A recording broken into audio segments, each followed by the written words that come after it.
Hello! Hello po. Good morning! Good morning po, Papa John. Ang lungkot naman na itong caller natin. Anong pangalan? Lady G po. Pwede bang pangalan o yung mga ganyan abbreviation? Lady na lang po, lady. Lady na lang, no? May G pa. Hello po. Lady. Ilan taon na si Lady? 31 po. 31. May edad na. Charot. Charot. Oy. Charot. 26 lang ako. Asan ka ngayon, Lady? Ako. Nasa bahay po. Oo nga, persan lugar. Parang Metro Manila na lang po, Papa John. Anong part ng Metro Manila? Nakikinig. Ang laki-laki ng city sa Metro Manila. Quezon City na lang. Quezon City, charot-charot ka. Quezon City po. Totoo yan? Yes po. Anong ginagawa sa buhay ni Lady? Ano po? Sa VA po. Parang lahat ng sagot mo pinag-iisipan mo. Parang... Hindi, natatakot kasi ako baka may mga kamag-anak. Walang gaano nakakilala sa akin. Hindi tayo sikat. Small show lang tayo. Alam mo, kahit sabihin mo taga-Timbuktu po ako, kung alam nilang ikaw to, alam nila ikaw to. Pwede bang hindi nila alam? Ano Hello ka ba? po. May asawa ka na, Lady? Wala po. Wala po. Wala. Partner lang po. Ka-live-in? Hindi po. Ba't tayo magkausap ngayon?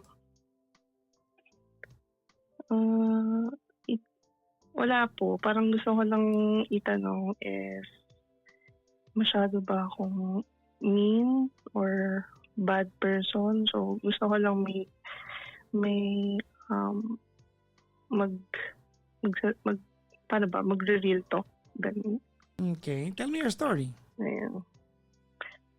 So, kasi kami, Papa John. 4 kaming magkakapatid.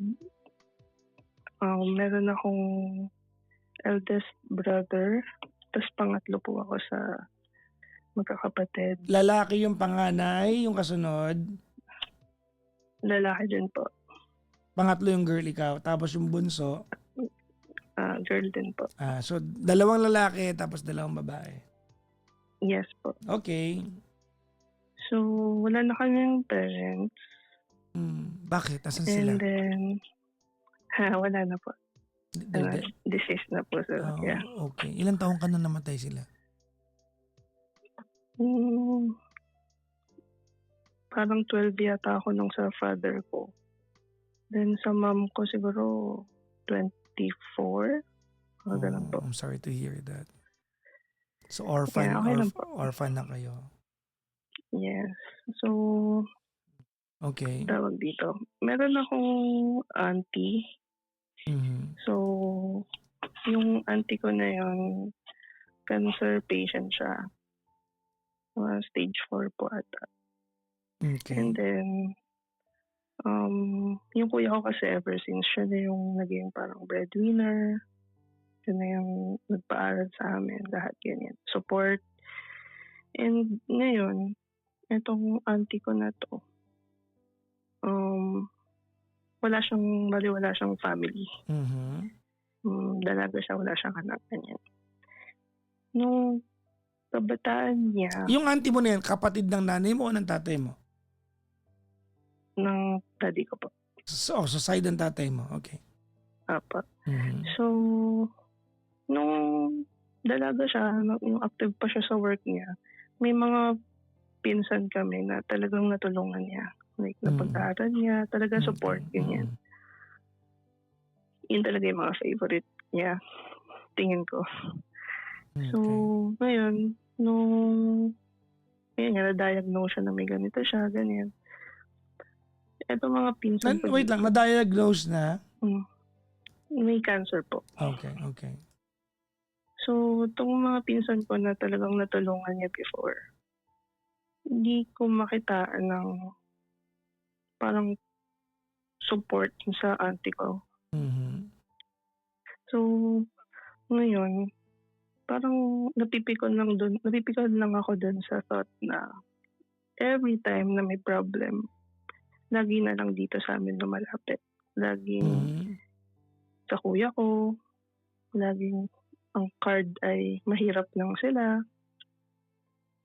So, naawa lang ako dun sa brother ko kasi siyempre simula nung nawala yung daddy ko, siya na yung nag-support sa amin. Eh, ang gusto ko lang naman, yung ma-spoil naman niya yung self niya talaga. Yung Pero, kuya mo. yeah, kasi lagi na lang, parang ako yung napapagod sa kanya Okay. sa dami ng responsibility yung ginagawa. Eh, Kasama kahit kasama hindi na ba naman yung niya ano, yung kailangan. auntie mo na yun sa obligasyon ng kuya mo? Yes, yes, yes. Ngayon, siguro 2 years na. Anong ano pinapagamot niya? Pinapagamot niya, Mm. private, yung gano'n. Ang laki din po ng gastos eh. Mm. Hindi siya biro. I know. Eh, yung auntie ko, um, hindi siya puwedeng ayaw niya ng public. Hindi niya kayang Mm. pumila, yung mga gano'n. So, Okay. talagang kinakayod siyang i-private. So, parang sa dami naming magpipinsan, bukod dun sa mga talagang natulungan ng auntie ko, bakit hindi ko man lang ma-feel na ano, sana equal man lang yung ano, tulong sana kasi yung kuya ko lagi parang gano'n. Eh, Mm. ngayon parang parang napapatanong kasi ako minsan 'pag sobrang naaasar ako. Minsan nag-aaway na kami ng mga kapatid ko kasi nga parang lagi ako nagtatanong, "Bakit ba lagi dito? Bakit ba hindi ba puwedeng So sa auntie mo magtanong ang muna tumutulong sa lang iba?" yung kuya mo, yung pangalawa hindi? Tumutulong din po. Hmm. Parang kami nga halos. So, Okay. ako 'pag sinasabihan ako na, "Huwag ka maghanap ng tulong sa iba, eh, hindi ka naman din tumutulong." 'Pag Hmm. gano'n. Kasi ako parang So gusto ko ngang ikaw lang yung hindi tumulong. tumutulong? Nagbibigay naman, pero hindi ko na pinapasabi sa kapatid ko kasi nga ayoko naman Tuwing sabihin na, kailan ka "Bakit 'yan lang?" nagbibigay? 'Pag po may mga extra pong dumarating sa akin parang So shine-share ko naman yung sa po. ibig sabihin yung ang pinaka-regular lang yung kuya mo? Yes po, siya po talaga, Ah, regular talaga. So, minsan napag-aawayan namin na parang ang sama daw ng ugali ko, ganyan. Eh, ang punto ko lang naman, ayoko silang kumbaga parang ayoko makitang nate-take for granted, parang mm. gano'n. So Or yung inis mo is coming from ano, kumbaga concern, a place of concern para sa kuya yes, mo, okay. yeah. So, Mm. parang ang dating ay ako yung kontrabida. So, napapatanong ako, ang sama ba ng ugali ko? Mm. Kasi sinasabi nila na, "Di ka na naawa, may cancer 'yan." Ganyan, ganyan, Mm. ganyan. Pero kasi yung kapatid ko na 'yun, parang meron din siyang health condition Ano? na life-threatening. Hindi ko na siya disclose, Papa Okay, Jack, kung sige. okey lang. Hmm. So, for me life-threatening 'yun. And sa akin, sobrang selfless mo, hindi ka nagtitira sa sarili mo. As in wala kang savings para sa sarili mo. Mm. What if may mangyari? Saan Okay. tayo kukuha? Parang naisip niya kaya 'yun? Okay. So ikaw Parang, nanggagaling ka sa concern na kung sakaling walang pera yung kuya mo madadamay ka sa gastos kasi hmm, yes or part na no? 'yun. Okay. Mm. Yes, part na 'yun, pero Mm. hindi 'yun yung pinaka-concern ko, eh, kasi 'Pag wala ba yung ano kuya mo naman, eh, nagkasakit tulungan niya. wala siyang pera tutulong ka ba? Sasalo ka Of ba? course, opo. Yes, Ah, kahit okey. maubos ako, sure 'yun. Mm. Ang Hmm. concern ko lang, naiisip niya po kaya 'yan? Kasi Mm. naawa siya dito sa auntie ko, pero sa Mm. sarili niya hindi. May mga kailangan siyang bilhin, hindi niya nabibili kasi uunahin Mm. niya 'to. Okey. So, 'yun lang, parang gusto ko lang po malaman kung ang sama ko ba? Kasi Hmm. hindi ko ba iniisip na, oo nga cancer patient 'yan, dapat 'wag kang gano'n, parang Mm. 'yun lang po. Hmm. Anong tanong mo? kung masama ba ako. Kung parang ganun. Kasi sinasabi niya din na bakit hindi ka tumulong. Eh yung sister ko po, kaming dalawa ay naggagamot din kasi meron kaming PCOS, both. May PCOS ka. So, yeah, kami both Ano po bang nung ano sister bang ko. source niya? Alam mo, I was able to read the literature, medical literature. Yung PCOS na yan is a modern day epidemic. Hindi daw nag-exist yan eh. Parang 50 years ago eh. Parang ano kayang pagkain na meron sa mundo ngayon at ang daming may ganyan, no? I think sa lifestyle, sa kinakain. Kasi before, wala namang Grab, wala namang Food Panda. So, kadalasan ang kinakain siguro noon, lutong bahay. Ngayon, pag nagutom ka, may Food Panda, may ano. So kumbaga ano yan? Kumbaga, hindi ko sure. Pero yun yung sinasabi ng OB namin na sweets, carbs, since BA ako. kasi ngayon, di ba, puyat everything pa. is within reach eh. Na pag gusto mo na matamis, Opo, meron. yeah. Pumunta ka lang ng convenience store, di ba? Yes, opo, totoo. Mm-mm. Eh dati yung fast food, parang luxury na siya eh. Makapag Jollibee ka anytime. Totoo. Ngayon, hindi. It's a common, Yeah. it's an everyday food, di ba?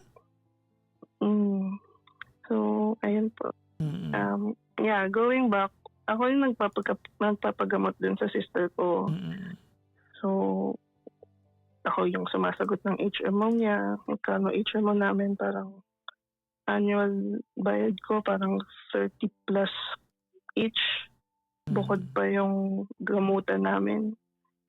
So, nung nagtatalo kami, parang nasabi ko sa kanya na, kasi nung tinanong niya ako na, ba't di ka nga tumutulong eh, parang ganun. Ba't ka naghahanap ng tulong from others, Sabi ko, no, hindi. Sabi ko, unahin ko muna yung self ko, unahin ko muna yung sister ko. Parang ganun yung sa isip ko. Anong tinutulong mo sa sister mo? Yun ba, yung HMO niya, yung magkano ang hulog ng HMO monthly? Annual po kasi eh. So, Magkano yun? 30 plus po. 30 plus. Hindi po. Ano na yan, isang bigayan na po yan. Pwede siyang quarterly, pwedeng every 6 months. Pero yung sa akin po kasi 1 year ko na lang. Para wala na ako iniisip. Oo, okay. Pero labas pa dun yung mga gamot namin. So kaya nasabi ko na ako, sarili ko muna, kapatid ko muna, pag may sobra, magbibigay naman ako. So parang, di ba may sinasabi sila na parang kailangan mo rin muna maging selfish bago ka maging selfless. Tama ba? Parang ganun. Parang, saan mo narinig kasi yan? paano ka, nakalimutan ko na po eh. Parang, sino nagsabi ng mga bago, yan? Hindi ko malaman sino source. hindi ko na maalala eh. Tanong ko lang. Narinig kayo na bago ka tumulong or make sure mo na meron ka. Kasi kung mauubos ka, paano ka patutulong? Parang ganun yung quote. in the long term, parang ganun po yung context. Okay. Hindi ko alam kung may sense yun, pero parang kung iisipin ko, kung yung kuya ko, papaubo siya, magkasakit siya, hindi niya mapagamot yung sarili niya or andiyan ka naman ka mo, di ba? Kahit maubos ka, tutulong ka naman eh. Di ba siya unfair sa akin? I mean, tutulong ako pero sana yung hindi mo kagagawan. Hindi, ano ba yung totoo dito? Ano ba yung totoo dito? Ano pa? Willing ka maubos pag yung kuya mo nagkasakit o chika-chika mo lang Oo yan? naman. O pala eh. Hindi, totoo yan. Totoo yan. Wala naman akong family then ko. Then why are you asking kung di ba unfair sa'yo yun? Kasi it's just contradicting. Parang, ba't mo yan ginagawa sa sarili mo? Parang, sige, ganito po. Parang, dito sa isa kong kapatid, lasgero siya, halimbawa. Ganoon din naman eh, pag nagkasakit siya, wala naman akong choice. Hindi ko naman siya pwedeng titigan lang. Tutulong ako. Pero, nandun ako sa point na nagagalit ako. Gusto mo tumulong pero you'd rather not. Period. Yun yun. Hindi. No. I think I'm not wrong.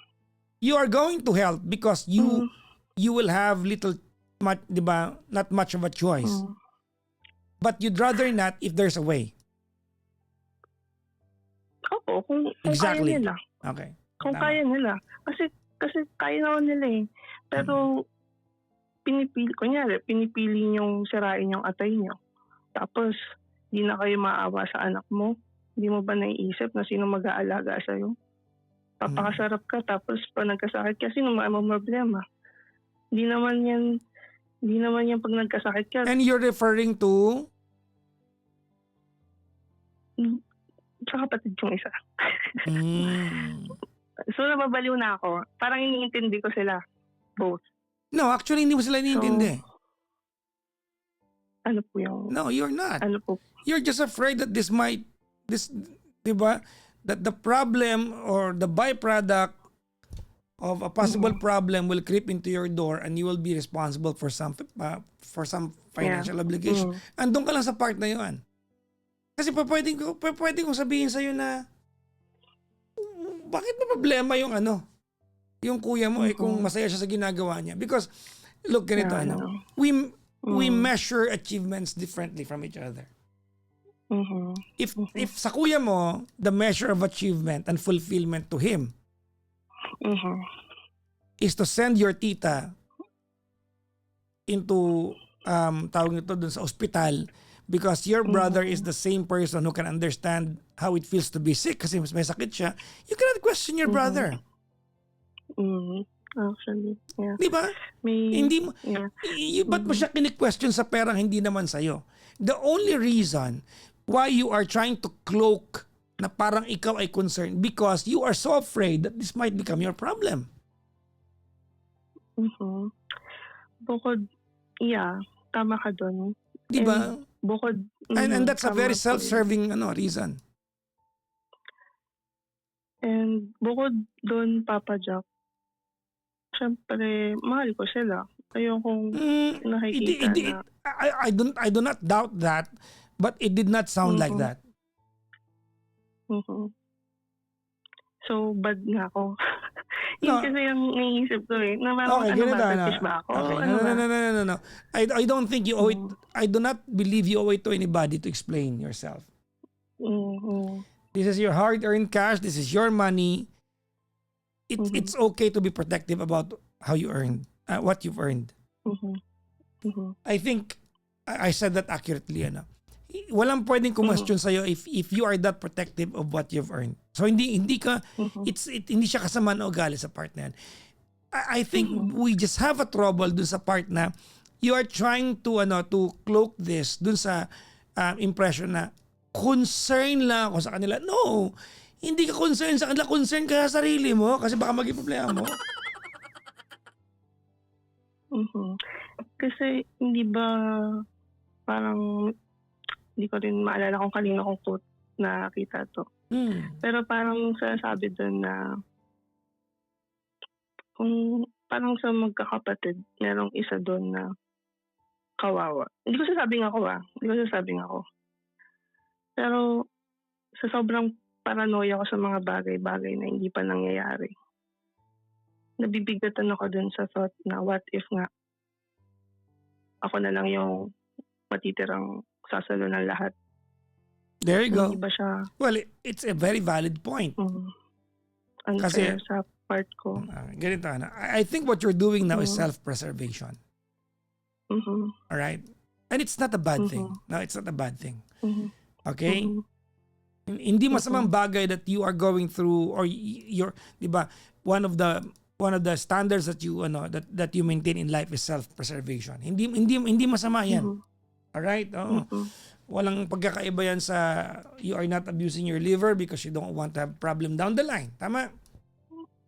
That's called self-preservation. Parang ako, hindi ako kumakain ng kanin kasi ayoko magka-diabetes. Period. Sa'yo, you are preventive ka sa part na yan. So, hindi masama yan. I actually like your attitude. But then again, ang problema dito kasi, you are trying to cloak it dun sa part na concern ako sa kanila. Hindi ka concern sa kanila. Concern ka sa sarili mo. I think yun ang problema dito. Kasi kung halimbawa, ang kwentuhan natin ay simpleng, alam mo pa Jackson, naiinis ako sa kuya ko kasi baka magkasakit siya. He might lose his ability to earn his money. Madamay pa ako sa pagpapagamot sa kanya. If you said it that way, wala ka problema. Pero ang nangyayari kasi ngayon, tinatry mo kasi na you are pretending that it's for them. No, it's for yourself. It's self-serving and it's not a bad thing. Hindi siya bad. Diba? It's not a bad thing. You're just going through self-preservation and that's completely fine. Diba? But you cannot question your brother if to him fulfillment in life, diba? Ang fulfillment sa buhay to your brother ay sending a sick auntie to the hospital. Hindi mo siya pwedeng questionin na, ba't mo ba pinapagamot si tita natin? If your brother, yung kapatid mo, has grown a conscience larger than his, than how he cares about himself, you cannot question your brother. Kanya yun. At kung alam niya sa sarili niya na, may pera ako para kay tita ito, pag ako na yung nagkasakit, mamatay na lang ako, hindi mo, kasi buhay niya yan eh. In the same manner na wala rin pwedeng kumasyon sa'yo if you want to protect, di ba, yourself from possible problems in the future. Okay po. Pero ikaw ano ka, overthinker ka, no? Sobra po. As in, kasi At magtrabaho ka sa sa gobyerno para wala nang mangungurap. hindi. Kasi dumaan ako sa ganun eh. Parang yung parents ko, parang sobrang hirap siya, traumatized. I guess, nagagaling ka doon. Because, I think nanggagaling ka sa part na sometimes it's difficult to have, ang tawag nito, to dream bigger in life because you are the backup plan already. Ang hirap kumilos ng ganan, di ba? Opo. And you don't want to be the backup plan because you wanna enjoy this life, no? Pero wala akong choice. Bakit may choice ka? May choice ka. Parang, Hindi mo ito, liliwanagin ko to lady sa'yo ha. Hindi mo obligasyon yung mga kapatid mo. In the same manner na hindi obligasyon ng kuya mo yung tita mo, pinili lang niya yun. Parang, halimbawa pa kung gusto akong bilhin, hindi ko siya mabili kasi iniisip ko, pag bago ko bilhin to, imbes na bilhin ko to, ipang save ko na lang just in case. Parang laging ganun yung nasa utak ko. It's not a bad thing. Parang ganun, hindi mo masama yun, nakakaipon ka naman. Pero, ayun nga, parang kahit meron ako nasa-save, di ko siya ma-enjoy. Kasi parang lagi akong makukonsensya na pwede ba akong gumastos ng ganito? What if ganito? Teka lang muna, hindi mo naman tinapon yung pera, bakit yung pinanghinayangan? Sinave mo naman Hindi ko siya ma-enjoy. Parang sa akin ba talaga to? Parang hindi ko siya magastos. No. I'm sorry. But I think it's a problem kung tinapon mo yung pera. Sinave mo naman Why do you react to it as if it's a problem? Hindi mo naman tinapon yung pera, sinave mo naman. Okay po. Siguro mindset ko lang talaga. I guess so. Meron pa, share ko lang po if okay lang. Of course. May partner ako, parang inaaya niya na akong mag-live-in. So, hindi ako makaalis ng bahay. Kasi sobrang iniisip ko yung mga kapatid ko. Like, what if sobrang ma-take for granted sila ng mga tao sa paligid. You are all grown-ups. Yun nga po Parang diba? sabi niyo nga, You can all very well take care and look after yourselves. I mean, if that's ganito kung ang dahilan mo na hindi ka umuo dun sa, kasi pag-aasawa na yan, tama mali. Kung ang dahilan mo ay because you think you are supposed to assume a responsibility to protect your siblings at yung elders mo or yung mga kapatid mo. I don't think I think it's hypocrisy, no? Oo. Kasi umiiwas ka sa obligasyon Tapos feeling mo ikaw may obligasyon ka sa kanilang alagaan sila. Mhm. If you wanna go, then go. Hindi, parang hindi rin ako makaalis.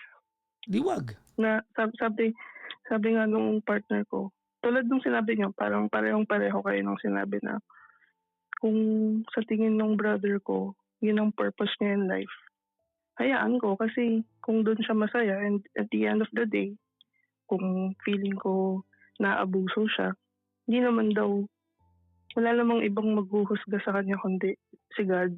Like, pagdating niya doon, kung naabuso man siya dito, pagdating niya doon, parang you're a good son, sister, pamangkin, parang ganon. Kasi parang laging nasa isip ko is yung naagabyado. Parang doon ako napipikon. Parang ganon. And sinasabi din niya na parang matanda na nga kami, bakit parang hindi ako makaalis dun sa mga kapatid ko eh. May mga choices naman sila sa buhay na yun yung pinipili. Alam mo ikaw, you're very complicated with your way of thinking. Sobra nga eh. You don't want to look after your siblings, and yet you are choosing to stay because you might be able to do something for them. Hindi ko nagigets, no? Mhm. One way or the other. Okay. One way or the other. Mhm.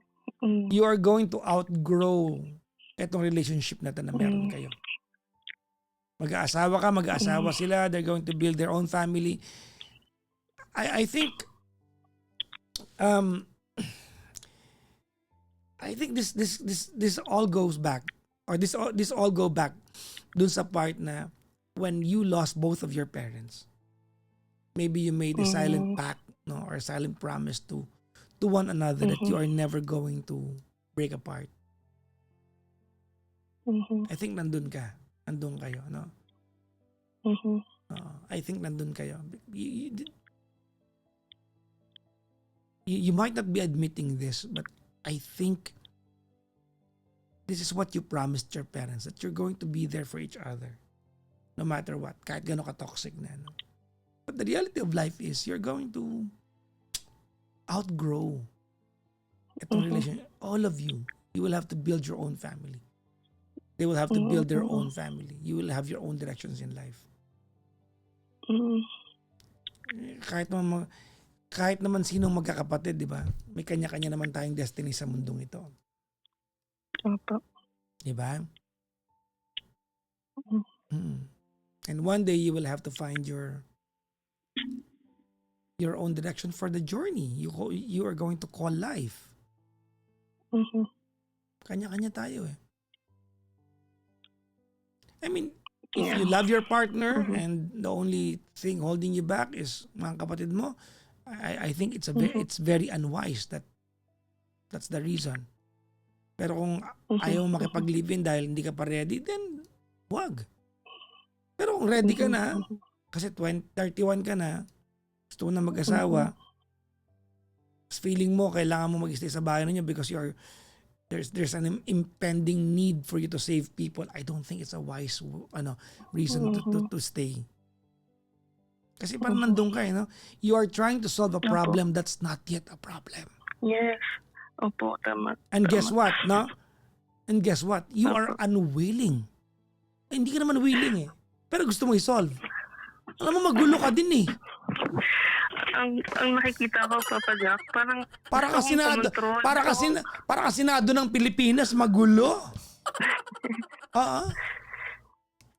Ang sinasabi sa akin, parang gusto mong kontrolin yung mga bagay na hindi naman dapat ikaw yung kukontrol. Kaya stress ka. Well, precisely. So, yeah, parang yun nga, ganun ko siya nakikita din. Though nilalabanan ko naman din po. Minsan pag alam kong external factors na or wala naman akong magagawa na dyan kasi sila naman ang nasusunod. Parang sinashrug off ko na lang din naman. Yun nga, not all the time na nakokontrol ko yung emotions ko. Especially pag nakikita akong nauubos sila. Wala ka naman pakialam doon, wala ka naman ambag doon. Yun nga din yung sabi nila, wala kang namang binibigay. Di ba? Parang Ba't, gano'n. ba't nakikisakit ka ng ulo sa mga bagay na wala ka namang iniambag? Ha? Opo. Okay. Mhm. Kasi kung ganyan ka kalalim mag-concern, Mhm. mag-apply ka nga sa Office of the Ombudsman. Marami kang Anong ano mo sa akin, Papa Jack, assessment? I don't know kung kailangan ko ng validation ba? mag-imbestiga ka Na na. ano bang klaseng ano ako? Kasi minsan napapaisip din ako. Ha? Minsan po napapaisip ako kung bad ba talaga ako. Or Bukas-bukasan mo ano yung ba? kaka-internet mo, ha? Dahil mo nababasa na.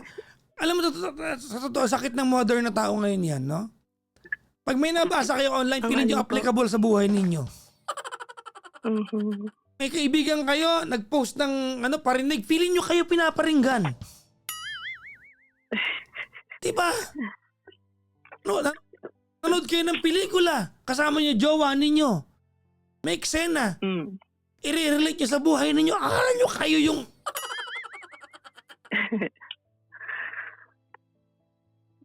Mhm.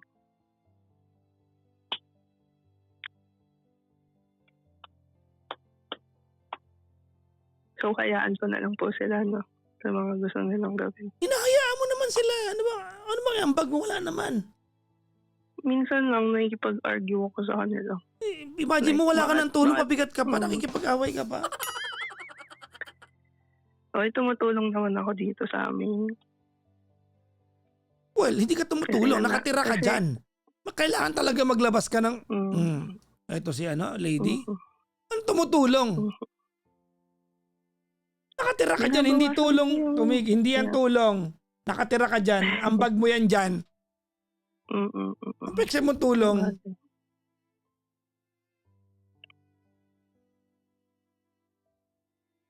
Mm.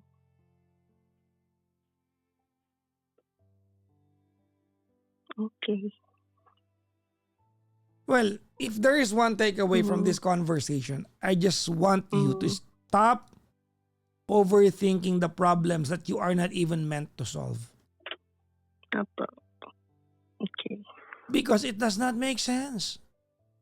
Mhm. It does not make sense. The point is, Mhm. what's the point? Ang galing nun, no? Mhm. The point is, what's the point?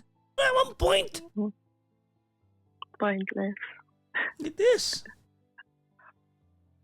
Okay.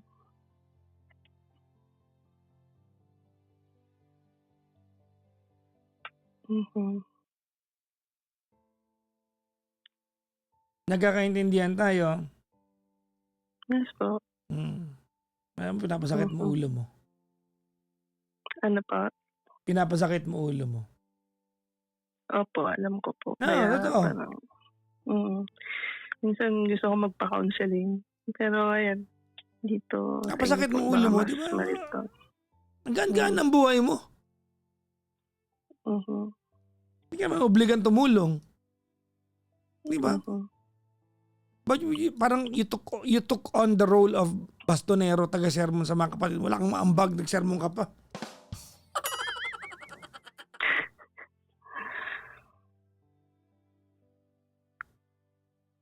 Anyways, good luck. No? I hope that your tita and your kuya get better. Yeah. Thank you very much. Okay po. Bye-bye. Bye po.